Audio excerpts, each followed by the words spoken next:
हाँ जी प्यारे विद्यार्थियों, प्यार भरी सत श्री अकाल। अज असी पंजवीं जमात का पाठ नंबर 1 भाषा ते व्याकरण करन जा रहे हाँ।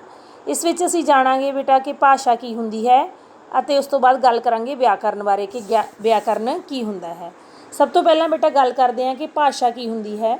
भाषा संचार का एक ऐसा साधन है, अपने विचार प्रगट करने का ऐसा साधन है जिस विच असी बोल के ਜਾਂ लिख के अपने विचारां नूं दूजिਆਂ ਦੇ ਨਾਲ ਸਾਂਝੇ ਕਰਦੇ ਹਾਂ। ਜਿਵੇਂ कि ਤੁਸੀਂ दो तस्वीरां देख रहे हो ऊपर, एक विच पिता जी बच्चों को कहानी सुना रहे है तो दूजे विच लड़की है जिहड़ी वो कंप्यूटर ते कुछ लिख रही है।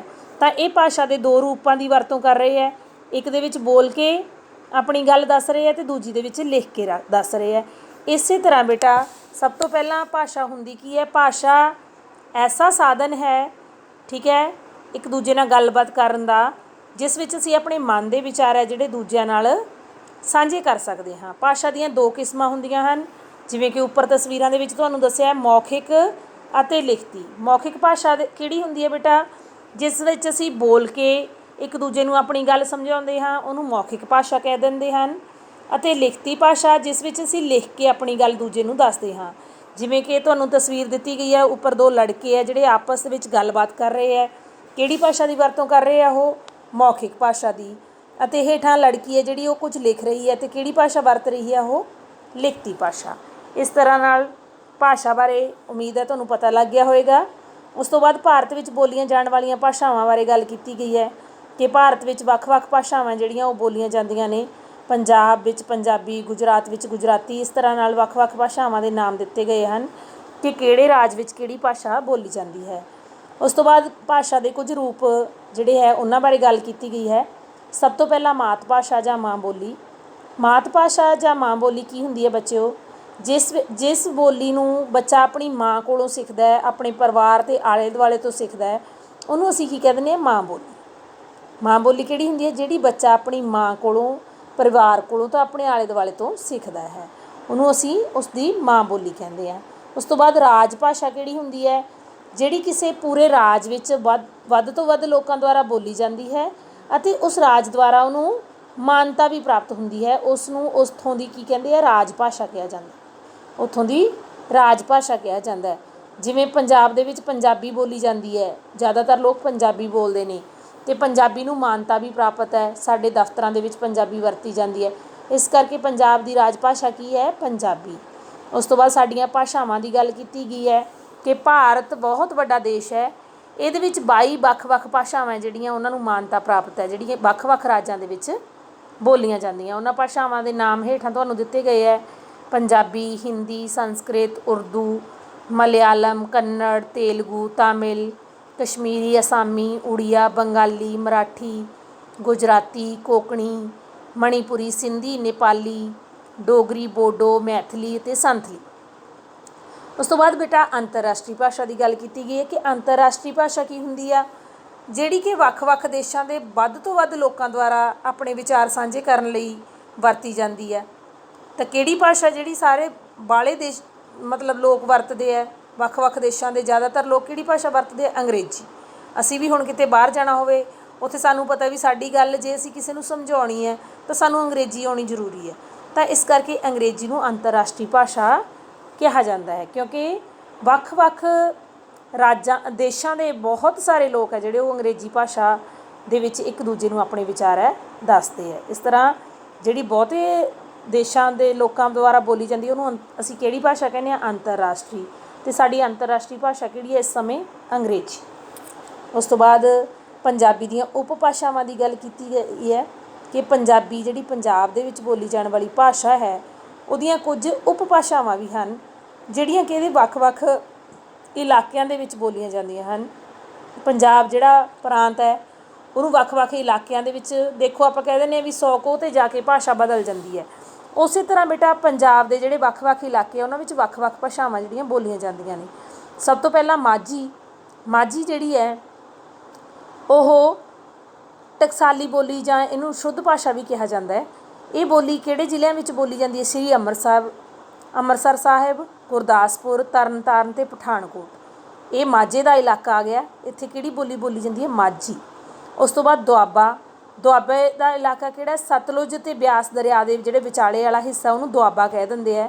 ਉੱਥੇ ਕਿਹੜੇ ਕਿਹੜੇ ਜ਼ਿਲ੍ਹੇ ਆਉਂਦੇ ਆ, ਹੁਸ਼ਿਆਰਪੁਰ, ਜਲੰਧਰ, ਸ਼ਹੀਦ ਭਗਤ ਸਿੰਘ ਨਗਰ ਅਤੇ ਕਪੂਰਥਲਾ। ਇਹਨਾਂ ਜ਼ਿਲ੍ਹਿਆਂ ਨੂੰ ਦੁਆਬੇ ਦਾ ਇਲਾਕਾ ਬੋਲਿਆ ਜਾਂਦਾ ਅਤੇ ਇੱਥੇ ਕਿਹੜੀ ਭਾਸ਼ਾ ਬੋਲੀ ਜਾਂਦੀ ਹੈ, ਦੁਆਬੀ। ਕਿਹੜੀ ਉਪਭਾਸ਼ਾ ਬੋਲੀ ਜਾਂਦੀ ਹੈ ਇਹ ਭਾਸ਼ਾਵਾਂ ਪੰਜਾਬੀ ਭਾਸ਼ਾਵਾਂ ਦੀਆਂ ਉਪਭਾਸ਼ਾਵਾਂ ਨੇ ਅੱਗੇ ਇਹ 4। ਉਸ ਤੋਂ ਬਾਅਦ ਮਲਵਈ ਹੈ ਜਿਹੜੀ ਦਰਿਆ ਸਤਲੁਜ ਦੇ ਦੱਖਣ ਵਿੱਚ ਬੋਲੀ ਜਾਂਦੀ ਹੈ ਅਤੇ ਜਿਹਨੂੰ ਮਾਲਵੇ ਦਾ ਇਲਾਕਾ ਕਹਿੰਦੇ ਆ, ਜਿਸ ਇਲਾਕੇ ਵਿੱਚ ਅਸੀਂ ਸਾਰੇ ਆਉਂਦੇ ਹਾਂ। ਇਹ ਜ਼ਿਲ੍ਹੇ ਕਿਹੜੇ ਕਿਹੜੇ ਆਉਂਦੇ ਆ, ਬਠਿੰਡਾ, ਲੁਧਿਆਣਾ, ਫਰੀਦਕੋਟ, ਫਿਰੋਜ਼ਪੁਰ, ਸ਼੍ਰੀ ਮੁਕਤਸਰ ਸਾਹਿਬ, ਸੰਗਰੂਰ, ਬਰਨਾਲਾ, ਮਾਨਸਾ ਅਤੇ ਮੋਗਾ। ਇਹ ਮਾਲਵੇ ਦੇ ਇਲਾਕੇ ਆ ਅਤੇ ਇੱਥੇ ਕਿਹੜੀ ਉਪਭਾਸ਼ਾ ਬੋਲੀ ਜਾਂਦੀ ਹੈ, ਮਲਵਈ। ਉਸ ਤੋਂ ਬਾਅਦ ਪੁਆਧ ਦਾ ਇਲਾਕਾ ਜਿਹੜਾ, ਉੱਥੇ ਪੁਆਧੀ ਉਪਭਾਸ਼ਾ ਬੋਲੀ ਜਾਂਦੀ ਹੈ। ਇਹਦੇ ਵਿੱਚ ਕਿਹੜੇ ਜ਼ਿਲ੍ਹੇ ਆਉਂਦੇ ਆ, ਪਟਿਆਲਾ, ਰੋਪੜ, ਲੁਧਿਆਣੇ ਦਾ ਸਤਲੁਜ ਦਰਿਆ ਦੇ ਨਾਲ ਲੱਗਦਾ ਹਿੱਸਾ ਅਤੇ ਪਟਿਆਲਾ ਦਾ ਪੂਰਬੀ ਹਿੱਸਾ। ਇਸ ਤਰ੍ਹਾਂ ਪੰਜਾਬ ਜਿਹੜਾ ਇੱਕ ਪ੍ਰਾਂਤ ਹੈ, ਬਹੁਤ ਵੱਡਾ ਪ੍ਰਾਂਤ ਹੈ। ਇਹਦੇ ਵਿੱਚ ਪੰਜਾਬੀ ਭਾਸ਼ਾ ਤਾਂ ਬੋਲੀ ਜਾਂਦੀ ਹੀ ਜਾਂਦੀ ਹੈ, ਪਰ ਨਾਲ ਕੁਝ ਉਪਭਾਸ਼ਾਵਾਂ ਜਿਹੜੀਆਂ ਇਲਾਕੇ ਦੇ ਅਨੁਸਾਰ ਥੋੜ੍ਹੀ ਇਹਨਾਂ ਦੇ ਵਿੱਚ ਬਦਲੀ ਹੁੰਦੀ ਹੈ, ਉਹਨਾਂ ਨੂੰ ਕੀ ਕਹਿੰਦੇ ਨੇ ਅਸੀਂ, ਉਪਭਾਸ਼ਾ। ਪੰਜਾਬੀ ਭਾਸ਼ਾ ਜਿਹੜੀ ਉਹਦੇ ਵਿੱਚ ਇਲਾਕਿਆਂ ਦੇ ਮਤਲਬ ਬਦਲਣ ਦੇ ਨਾਲ ਥੋੜ੍ਹਾ ਬਦਲਾਅ ਆ ਜਾਂਦਾ ਹੈ, ਉਸ ਨੂੰ ਕੀ ਕਹਿੰਦੇ ਨੇ ਅਸੀਂ, ਉਪਭਾਸ਼ਾ। ਉਪਭਾਸ਼ਾਵਾਂ ਕਿਹੜੀਆਂ ਨੇ ਪੰਜਾਬ ਦੀਆਂ? 4 ਮੁੱਖ ਨੇ, ਮਾਝੀ, ਦੁਆਬੀ, ਮਲਵਈ ਅਤੇ ਪੁਆਧੀ। ਉਹਨਾਂ ਦੇ ਜ਼ਿਲ੍ਹੇ ਮੈਂ ਤੁਹਾਨੂੰ ਦੱਸ ਦਿੱਤੇ ਆ। ਉਮੀਦ ਹੈ ਬੇਟਾ ਤੁਹਾਨੂੰ ਉਪਭਾਸ਼ਾਵਾਂ ਬਾਰੇ ਪਤਾ ਲੱਗ ਗਿਆ ਹੋਵੇਗਾ। ਉਸ ਤੋਂ ਬਾਅਦ ਗੱਲ ਕਰਦੇ ਹਾਂ ਵਿਆਕਰਨ ਦੀ। ਵਿਆਕਰਨ ਕੀ ਹੁੰਦਾ ਬੇਟਾ? ਕਿਸੇ ਭਾਸ਼ਾ ਨੂੰ ਸ਼ੁੱਧ ਰੂਪ ਵਿੱਚ ਬੋਲਣ, ਲਿਖਣ ਅਤੇ ਪੜ੍ਹਨ ਲਈ ਵਿਆਕਰਨ ਹੈ ਬਹੁਤ ਜ਼ਰੂਰੀ ਹੈ। ਕੋਈ ਵੀ ਕੰਮ ਕਰਦੇ ਹਾਂ ਉਹਦੇ ਲਈ ਅਸੀਂ ਨਿਯਮ ਬਣਾਉਂਦੇ ਹਾਂ। ਸਕੂਲ ਆਉਂਦੇ ਹੋ ਤੁਸੀਂ, ਉਹਦੇ ਲਈ ਵੀ ਤੁਹਾਨੂੰ ਨਿਯਮ ਜਿਹੜੇ ਹੈ ਉਹਨਾਂ ਦੀ ਪਾਲਣਾ ਕਰਨੀ ਪੈਂਦੀ ਹੈ। ਰੂਲਸ ਐਂਡ ਰੈਗੂਲੇਸ਼ਨਸ ਫੋਲੋ ਕਰਨੇ ਪੈਂਦੇ ਆ। ਇਸੇ ਤਰ੍ਹਾਂ ਭਾਸ਼ਾ ਜਿਹੜੀ ਉਹਨੂੰ ਵੀ ਸ਼ੁੱਧ ਰੂਪ ਵਿੱਚ ਲਿਖਣ, ਬੋਲਣ ਅਤੇ ਪੜ੍ਹਨ ਲਈ ਕੁਝ ਨਿਯਮ ਬਣਾਏ ਗਏ ਹੈ। ਉਹਨਾਂ ਸਾਰੇ ਨਿਯਮਾਂ ਨੂੰ ਹੀ ਅਸੀਂ ਕੀ ਕਹਿੰਦੇ ਹਾਂ, ਵਿਆਕਰਨ ਕਹਿੰਦੇ ਹਾਂ। ਉਹਨਾਂ ਸਾਰੇ ਨਿਯਮਾਂ ਨੂੰ ਮਿਲਾ ਕੇ ਅਸੀਂ ਕੀ ਕਹਿੰਦੇ ਹਾਂ, ਵਿਆਕਰਨ। ਭਾਸ਼ਾ ਨੂੰ ਸ਼ੁੱਧ ਰੂਪ ਵਿੱਚ ਲਿਖਣ, ਬੋਲਣ ਅਤੇ ਪੜ੍ਹਨ ਲਈ ਜੋ ਵੀ ਨਿਯਮ ਬਣਾਏ ਗਏ ਹੈ ਉਹ ਵਿਆਕਰਨ ਕਹਾਉਂਦੇ ਹੈ। ਵਿਆਕਰਨ ਦੇ ਭਾਗ ਕਿਹੜੇ ਹੈ? ਅੱਖਰ ਬੋਧ ਦੇ ਵਿੱਚ ਕੀ ਹੈ? ਅੱਖਰਾਂ ਬਾਰੇ ਜਾਣਕਾਰੀ ਦਿੱਤੀ ਜਾਂਦੀ ਹੈ ਸਾਨੂੰ ਕਿ ਗੁਰਮੁਖੀ ਲਿਪੀ ਦੇ 41 ਅੱਖਰ ਹੈ, 10 ਲਗਾ ਨੇ, 3 ਲਗਾ ਅੱਖਰ ਹੈ। ਇਹ ਸਾਰੀ ਜਾਣਕਾਰੀ ਅਸੀਂ ਅੱਖਰ ਬੋਧ ਵਿੱਚ ਪ੍ਰਾਪਤ ਕਰਦੇ ਹਾਂ। ਉਸ ਤੋਂ ਬਾਅਦ ਸ਼ਬਦ ਬੋਧ ਦੇ ਵਿੱਚ ਅਸੀਂ ਕਾਹਦੇ ਬਾਰੇ ਪਤਾ ਲੱਗਦਾ ਸਾਨੂੰ? ਸ਼ਬਦਾਂ ਬਾਰੇ। ਸ਼ਬਦਾਂ ਦੀ ਬਣਤਰ, ਕਿਵੇਂ ਸ਼ਬਦ ਬਣਾਉਣੇ ਹੈ, ਸ਼ਬਦਾਂ ਦੀ ਵੰਡ, ਸ਼ਬਦਾਂ ਦਾ ਰੂਪਾਂਤਰਨ, ਚੇਂਜ ਕਿਵੇਂ ਆਉਂਦੀ ਹੈ ਸ਼ਬਦਾਂ ਦੇ ਵਿੱਚ। ਤਾਂ ਇਹ ਸਾਰਾ ਕੁਛ ਅਸੀਂ ਸ਼ਬਦ ਬੋਧ ਵਿੱਚ ਸਿੱਖਦੇ ਹਾਂ। ਉਸ ਤੋਂ ਬਾਅਦ ਗੱਲ ਕੀਤੀ ਜਾਂਦੀ ਹੈ ਵਾਕ ਬੋਧ ਦੀ, ਜਿਹੜੀ ਕਿ ਭਾਸ਼ਾ ਦੀ ਵੱਡੀ ਇਕਾਈ ਹੈ। ਇਹਦੇ ਵਿੱਚ ਅਸੀਂ ਵਾਕਾਂ ਬਾਰੇ ਜਾਣਕਾਰੀ ਪ੍ਰਾਪਤ ਕਰਦੇ ਹਾਂ ਕਿ ਵਾਕ ਕਿਵੇਂ ਬਣਦਾ ਹੈ, ਵਾਕ ਦੀਆਂ ਕਿਹੜੀਆਂ ਕਿਸਮਾਂ ਹੁੰਦੀਆਂ, ਕਿੱਥੇ ਵਿਸ਼ਰਾਮ ਚਿੰਨ੍ਹ ਲਾਉਣਾ, ਇਹ ਸਾਰਾ ਅਸੀਂ ਵਾਕ ਬੋਧ ਦੇ ਵਿੱਚ ਪੜ੍ਹਦੇ ਹਾਂ। ਇਸ ਤਰ੍ਹਾਂ ਬੇਟਾ ਵਿਆਕਰਨ ਕੀ ਹੁੰਦਾ ਹੈ? ਭਾਸ਼ਾ ਨੂੰ ਸ਼ੁੱਧ ਰੂਪ ਵਿੱਚ ਲਿਖਣ, ਬੋਲਣ ਅਤੇ ਪੜ੍ਹਨ ਲਈ ਜਿਹੜੇ ਨਿਯਮ ਬਣਾਏ ਗਏ ਆ ਉਹਨਾਂ ਨੂੰ ਵਿਆਕਰਨ ਕਹਿੰਦੇ ਆ। ਵਿਆਕਰਨ ਦੇ ਭਾਗ ਕਿਹੜੇ ਹੈ? ਅੱਖਰ ਬੋਧ, ਸ਼ਬਦ ਬੋਧ ਅਤੇ ਵਾਕ ਬੋਧ। ਇਸ ਤਰ੍ਹਾਂ ਨਾਲ ਇਸ ਪਾਠ ਵਿੱਚ ਸਾਨੂੰ ਕੀ 2 ਚੀਜ਼ਾਂ ਬਾਰੇ ਦੱਸਿਆ ਗਿਆ। ਪਹਿਲਾਂ ਸਾਨੂੰ ਦੱਸਿਆ ਗਿਆ ਕਿ ਭਾਸ਼ਾ ਕੀ ਹੁੰਦੀ ਹੈ, ਭਾਸ਼ਾ ਦੀਆਂ ਕਿਸਮਾਂ ਦੱਸੀਆਂ ਗਈਆਂ ਕਿਹੜੇ ਹੈ, ਲਿਖਤੀ ਅਤੇ ਮੌਖਿਕ। ਫਿਰ ਸਾਨੂੰ ਭਾਰਤ ਦੇ ਵਿੱਚ ਬੋਲੀਆਂ ਜਾਣ ਵਾਲੀਆਂ ਭਾਸ਼ਾਵਾਂ ਬਾਰੇ ਜਾਣਕਾਰੀ ਦਿੱਤੀ ਗਈ। ਮਾਤ ਭਾਸ਼ਾ ਬਾਰੇ ਦੱਸਿਆ, ਰਾਜ ਭਾਸ਼ਾ, ਸਾਡੀਆਂ ਕਿਹੜੀਆਂ ਭਾਸ਼ਾਵਾਂ ਹੈ, ਉਹ ਸਾਰਾ ਕੁਛ ਦੱਸਿਆ। ਉਸ ਤੋਂ ਬਾਅਦ ਪੰਜਾਬੀ ਭਾਸ਼ਾ ਦੀਆਂ ਉਪਭਾਸ਼ਾਵਾਂ ਦੀ ਗੱਲ ਕੀਤੀ ਗਈ ਕਿ 4 ਕਿਹੜੀਆਂ ਮੁੱਖ ਉਪਭਾਸ਼ਾਵਾਂ ਨੇ ਪੰਜਾਬੀ ਦੀਆਂ? ਮਾਝੀ, ਦੁਆਬੀ, ਮਲਵਈ ਅਤੇ ਪੁਆਧੀ। ਉਸ ਤੋਂ ਬਾਅਦ ਗੱਲ ਕੀਤੀ ਵਿਆਕਰਨ ਦੀ। ਵਿਆਕਰਨ ਕੀ ਨੇ? ਨਿਯਮ ਨੇ ਭਾਸ਼ਾ ਨੂੰ ਸ਼ੁੱਧ ਰੂਪ ਵਿੱਚ ਬੋਲਣ ਅਤੇ ਲਿਖਣ ਅਤੇ ਪੜ੍ਹਨ ਦੇ। ਉਸ ਤੋਂ ਬਾਅਦ ਵਿਆਕਰਨ ਦੇ ਭਾਗ ਕਿਹੜੇ ਹੈ? ਅੱਖਰ ਬੋਧ, ਸ਼ਬਦ ਬੋਧ ਅਤੇ ਵਾਕ ਬੋਧ। ਉਸ ਤੋਂ ਬਾਅਦ ਬੇਟਾ ਪਾਠ ਦੇ ਅਭਿਆਸ ਦੇ ਪ੍ਰਸ਼ਨ ਹੈ ਜਿਹੜੇ ਤੁਸੀਂ ਉਹ ਹੱਲ ਕਰਨੇ ਹੈ। ਇਹਦੇ ਵਿੱਚ ਵਿਆਕਰਨ ਦਾ ਮਹੱਤਵ ਦਿੱਤਾ ਗਿਆ ਅੰਤ ਦੇ ਵਿੱਚ ਕਿ ਵਿਆਕਰਨ ਦਾ ਕੀ ਮਹੱਤਵ ਹੈ। ਇਹਦਾ ਇਹੀ ਮਹੱਤਵ ਹੈ ਵੀ ਕਿਸੇ ਵੀ ਭਾਸ਼ਾ ਨੂੰ ਬੇਟਾ ਸ਼ੁੱਧ ਰੂਪ ਵਿੱਚ ਲਿਖਣਾ, ਬੋਲਣਾ ਜਾਂ ਪੜ੍ਹਨਾ ਹੋਵੇ, ਉਹਦੇ ਲਈ ਸਾਨੂੰ ਵਿਆਕਰਨ ਹੈ ਜਿਹੜਾ ਉਹਦੀ ਜਾਣਕਾਰੀ ਜ਼ਰੂਰ ਹੋਣੀ ਚਾਹੀਦੀ ਹੈ। ਨਹੀਂ ਤਾਂ ਜਿਹੜੇ ਆਪਣੇ ਵਿਚਾਰ ਹੈ ਅਸੀਂ ਉਹ ਦੂਜੇ ਤੱਕ ਠੀਕ ਤਰੀਕੇ ਨਾਲ ਨਹੀਂ ਪਹੁੰਚਾ ਸਕਦੇ। ਉਸ ਤੋਂ ਬਾਅਦ ਅਭਿਆਸ ਦੇ ਪ੍ਰਸ਼ਨਾਂ ਦੇ ਵਿੱਚ ਬੇਟਾ ਮਨੁੱਖ ਆਪਣੇ ਮਨ ਦੇ ਵਿਚਾਰਾਂ ਨੂੰ ਦੂਸਰਿਆਂ ਨਾਲ ਕਿਸ ਸਾਧਨ ਰਾਹੀਂ ਸਾਂਝਾ ਕਰਦਾ ਹੈ? ਤਾਂ ਇਹਦਾ ਉੱਤਰ ਆਏਗਾ ਜੀ ਭਾਸ਼ਾ ਰਾਹੀਂ। ਪੰਜਾਬ ਦੀ ਰਾਜ ਭਾਸ਼ਾ ਕਿਹੜੀ ਹੈ? ਉੱਤਰ ਆਏਗਾ ਜੀ ਪੰਜਾਬੀ। ਭਾਸ਼ਾ ਨੂੰ ਸ਼ੁੱਧ ਰੂਪ ਦੇਣ ਲਈ ਬਣਾਏ ਗਏ ਨਿਯਮਾਂ ਨੂੰ ਕੀ ਕਿਹਾ ਜਾਂਦਾ ਹੈ? ਇਹਦਾ ਉੱਤਰ ਆਏਗਾ ਜੀ ਵਿਆਕਰਨ। ਅੱਜ ਦੇ ਪੰਜਾਬ ਵਿੱਚ ਕਿੰਨੀਆਂ ਮੁੱਖ ਉਪਭਾਸ਼ਾਵਾਂ ਹਨ? ਉੱਤਰ ਆਏਗਾ ਜੀ 4। ਉਸ ਤੋਂ ਬਾਅਦ ਖਾਲੀ ਥਾਵਾਂ ਨੇ। ਬੋਲੀ ਰਾਹੀਂ ਅਸੀਂ ਆਪਣੇ ਡੈਸ਼ ਨੂੰ ਪ੍ਰਗਟ ਕਰਦੇ ਹਾਂ, ਤਾਂ ਇਹਦੇ ਵਿੱਚ ਆਏਗਾ ਜੀ ਵਿਚਾਰਾਂ ਨੂੰ ਪ੍ਰਗਟ ਕਰਦੇ ਹਾਂ। ਅਗਲਾ ਬੋਲੀ ਦੀਆਂ 2 ਕਿਸਮਾਂ ਮੌਖਿਕ ਅਤੇ ਲਿਖਤੀ ਹੁੰਦੀਆਂ ਹਨ। ਖਾਲੀ ਥਾਵਾਂ ਦੇ ਵਿੱਚ ਤੁਸੀਂ ਭਰੋਗੇ ਪੰਜਾਬੀਆਂ ਦੀ ਰਾਜ ਭਾਸ਼ਾ ਪੰਜਾਬ ਹੈ, ਪੰਜਾਬੀ ਹੈ। ਪੰਜਾਬੀਆਂ ਦੀ ਰਾਜ ਭਾਸ਼ਾ ਕਿਹੜੀ ਹੈ? ਪੰਜਾਬੀ ਹੈ। ਵਿਆਕਰਨ ਤੋਂ ਸਾਨੂੰ ਭਾਸ਼ਾ ਦੇ ਡੈਸ਼ ਬਾਰੇ ਜਾਣਕਾਰੀ ਮਿਲਦੀ ਹੈ। ਕਿਹਦੇ ਬਾਰੇ ਜਾਣਕਾਰੀ? ਨਿਯਮਾਂ ਬਾਰੇ, ਭਾਸ਼ਾ ਦੇ ਨਿਯਮਾਂ ਬਾਰੇ। ਅੰਤਰਰਾਸ਼ਟਰੀ ਭਾਸ਼ਾ ਅੰਗਰੇਜ਼ੀ ਹੈ। ਇਸ ਤਰ੍ਹਾਂ ਨਾਲ ਇਹਨਾਂ ਖਾਲੀ ਥਾਵਾਂ ਨੂੰ ਤੁਸੀਂ ਭਰ ਲੈਣਾ ਹੈ। ਉਸ ਤੋਂ ਬਾਅਦ ਪ੍ਰਸ਼ਨ ਉੱਤਰ ਹੈ ਬੇਟਾ, ਭਾਸ਼ਾ ਦੀ ਪਰਿਭਾਸ਼ਾ ਲਿਖੋ। ਭਾਸ਼ਾ ਦੀ ਪਰਿਭਾਸ਼ਾ ਸਭ ਤੋਂ ਪਹਿਲਾਂ ਪੇਜ ਨੰਬਰ ਤੁਹਾਨੂੰ ਪਹਿਲੇ 'ਤੇ ਹੀ ਦਿੱਤੀ ਗਈ ਹੈ, 5 ਨੰਬਰ ਪੇਜ 'ਤੇ ਯੈਲੋ ਕਲਰ ਦੇ ਬਾਕਸ ਦੇ ਵਿੱਚ। ਇੱਥੋਂ ਤੁਸੀਂ ਲਿਖ ਦੇਣੀ ਹੈ ਕਿ ਭਾਸ਼ਾ ਇੱਕ ਅਜਿਹਾ ਸੰਚਾਰ ਦਾ ਸਾਧਨ ਹੈ ਜਿਸ ਰਾਹੀਂ ਅਸੀਂ ਆਪਣੇ ਮਨ ਦੇ ਭਾਵਾਂ ਅਤੇ ਵਿਚਾਰਾਂ ਨੂੰ ਦੂਜਿਆਂ ਨਾਲ ਸਾਂਝੇ ਕਰਦੇ ਹਾਂ। ਉਸ ਤੋਂ ਅਗਲਾ ਪ੍ਰਸ਼ਨ ਹੈ ਜੀ ਸਾਡਾ, ਮਾਂ ਬੋਲੀ ਕਿਸ ਨੂੰ ਕਹਿੰਦੇ ਹਨ? ਇਹਦਾ ਉੱਤਰ ਵੀ ਬੇਟਾ ਤੁਹਾਨੂੰ ਮਿਲ ਜਾਏਗਾ। ਸਭ ਤੋਂ ਪਹਿਲਾਂ ਇਹ ਪੇਜ ਨੰਬਰ 6 'ਤੇ ਅਸੀਂ ਮਾਂ ਬੋਲੀ ਬਾਰੇ ਉੱਪਰ ਲਿਖਿਆ ਭਾਸ਼ਾ ਦੇ ਰੂਪ ਮਾਂ ਬੋਲੀ ਜਾਂ ਮਾਤ ਭਾਸ਼ਾ, ਇੱਥੋਂ ਦੇਖ ਲੈਣਾ ਹੈ ਤੁਸੀਂ। ਉਸ ਤੋਂ ਬਾਅਦ ਹੈ ਜੀ ਭਾਸ਼ਾ ਦੀਆਂ ਕਿੰਨੀਆਂ ਕਿਸਮਾਂ ਹਨ? ਇਹ ਤੁਹਾਨੂੰ ਦੱਸਿਆ ਗਿਆ ਹੈ। ਭਾਸ਼ਾ ਦੀਆਂ 2 ਕਿਸਮਾਂ, ਮੌਖਿਕ ਅਤੇ ਲਿਖਤੀ। ਇਹ ਟੇਬਲ ਬਣਾ ਕੇ ਵੀ ਤੁਸੀਂ ਦੱਸ ਸਕਦੇ ਹੋ, ਵੈਸੇ ਵੀ ਤੁਸੀਂ ਇਸ ਨੂੰ ਲਿਖ ਸਕਦੇ ਹੋ।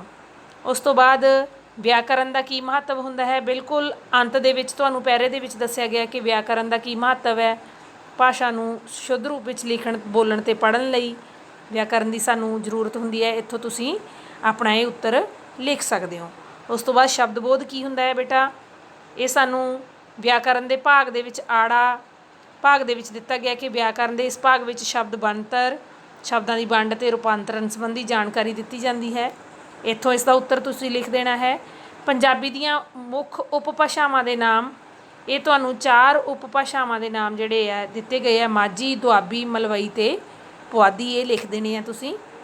ਉਸ ਤੋਂ ਬਾਅਦ ਬੇਟਾ ਤੁਹਾਨੂੰ ਹੇਠਾਂ ਕੁਝ ਤਸਵੀਰਾਂ ਦਿੱਤੀਆਂ ਗਈਆਂ ਨੇ, ਇਹਨਾਂ ਦੇ ਵਿੱਚ ਤੁਸੀਂ ਦੱਸਣਾ ਹੈ ਕਿ ਕਿਹੜੀ ਭਾਸ਼ਾ ਦੀ ਵਰਤੋਂ ਹੋ ਰਹੀ ਹੈ, ਮੌਖਿਕ ਦੀ ਜਾਂ ਲਿਖਤੀ ਦੀ। ਉਹ ਤੁਸੀਂ ਆਪਣੇ ਆਪ ਹੱਲ ਕਰੋਗੇ ਕਿ ਕਿੱਥੇ ਮੌਖਿਕ ਭਾਸ਼ਾ ਵਰਤੀ ਜਾ ਰਹੀ ਹੈ ਅਤੇ ਕਿੱਥੇ ਲਿਖਤੀ ਭਾਸ਼ਾ ਵਰਤੀ ਜਾ ਰਹੀ ਹੈ। ਉਸ ਤੋਂ ਅਗਲਾ ਪ੍ਰਸ਼ਨ ਹੈ, ਕੁਝ ਪ੍ਰਾਂਤ ਦਿੱਤੇ ਗਏ ਆ, ਉਹਨਾਂ ਦੇ ਨਾਲ ਭਾਸ਼ਾਵਾਂ ਨੂੰ ਤੁਸੀਂ ਮਿਲਾਉਣਾ ਹੈ। ਜਿਵੇਂ ਮਰਾਠੀ ਹੈ ਜਿਹੜੀ, ਉਹ ਕਿੱਥੇ ਬੋਲੀ ਜਾਂਦੀ ਹੈ? ਮਹਾਰਾਸ਼ਟਰ ਦੇ ਵਿੱਚ। ਗੁਜਰਾਤੀ ਗੁਜਰਾਤ ਵਿੱਚ। ਪੰਜਾਬੀ ਪੰਜਾਬ ਦੇ ਵਿੱਚ। ਬੰਗਾਲੀ ਬੰਗਾਲ ਦੇ ਵਿੱਚ ਬੋਲੀ ਜਾਂਦੀ ਹੈ ਬੇਟਾ। ਅਸਾਮੀ ਅਸਾਮ ਦੇ ਵਿੱਚ ਬੋਲੀ ਜਾਂਦੀ ਹੈ। ਕੰਨੜ ਹੈ ਜਿਹੜੀ, ਉਹ ਕਿੱਥੇ ਬੋਲੀ ਜਾਂਦੀ ਹੈ? ਕਰਨਾਟਕਾ ਦੇ ਵਿੱਚ ਬੋਲੀ ਜਾਂਦੀ ਹੈ। ਮਲਿਆਲਮ ਕੇਰਲ ਦੇ ਵਿੱਚ ਬੋਲੀ ਜਾਂਦੀ ਹੈ ਅਤੇ ਡੋਗਰੀ ਬੇਟਾ ਜੰਮੂ ਅਤੇ ਕਸ਼ਮੀਰ ਦੇ ਵਿੱਚ ਬੋਲੀ ਜਾਂਦੀ ਹੈ। ਉਸ ਤੋਂ ਬਾਅਦ ਕੁਝ ਵਾਕ ਦਿੱਤੇ ਗਏ ਹਨ, ਇਹਨਾਂ ਨੂੰ ਵਿਆਕਰਨ ਦੇ ਅਨੁਸਾਰ ਤੁਸੀਂ ਦੇਖਣਾ ਹੈ ਕਿ ਸਹੀ ਹਨ ਜਾਂ ਗਲਤ, ਉਹਨਾਂ ਦੇ ਸਾਹਮਣੇ ਨਿਸ਼ਾਨ ਲਗਾਉਣਾ ਹੈ। ਰਾਮ ਅੱਜ ਸ਼ਹਿਰ ਗਿਆ ਹੈ, ਸਹੀ ਹੈ ਬੇਟਾ। ਤੋਤਾ ਚੋਗਾ ਚੁਗ ਰਹੀਆਂ ਹਨ, ਨਹੀਂ, ਤੋਤਾ ਚੋਗਾ ਚੁਗ ਰਿਹਾ ਹੈ ਆਏਗਾ, ਗਲਤ ਹੈ। ਦੂਜਾ, ਕੁੜੀ ਪੜ੍ਹਦੇ ਸੀ, ਗਲਤ ਹੈ ਜੀ, ਕੁੜੀ ਪੜ੍ਹਦੀ ਸੀ ਆਏਗਾ। ਅੰਬ ਬਹੁਤ ਮਿੱਠਾ ਹੈ, ਸਹੀ ਹੈ ਬੇਟਾ। ਮੁੰਡੇ ਖੇਡ ਰਹੀ ਹੈ, ਗਲਤ ਹੈ ਜੀ। ਇਸ ਤਰ੍ਹਾਂ ਨਾਲ ਇਹ ਪ੍ਰਸ਼ਨਾਂ ਦੇ ਉੱਤਰ ਤੁਸੀਂ ਹੱਲ ਕਰ ਲੈਣੇ ਹਨ। ਅਤੇ ਕਿਰਿਆਤਮਕ ਭਾਗ ਦੇ ਵਿੱਚ ਤੁਸੀਂ ਪੰਜਾਬੀ ਭਾਰਤ ਦੇ ਵਿੱਚ ਬੋਲੀਆਂ ਜਾਣ ਵਾਲੀਆਂ ਵੱਖ-ਵੱਖ ਭਾਸ਼ਾਵਾਂ ਦਾ ਇੱਕ ਚਾਰਟ ਹੈ ਜਿਹੜਾ ਉਹ ਤਿਆਰ ਕਰ ਲੈਣਾ ਹੈ ਆਪਣੇ ਜਮਾਤ ਦੇ ਕਮਰੇ ਦੇ ਵਿੱਚ ਲਾਉਣ ਲਈ। ਧੰਨਵਾਦ।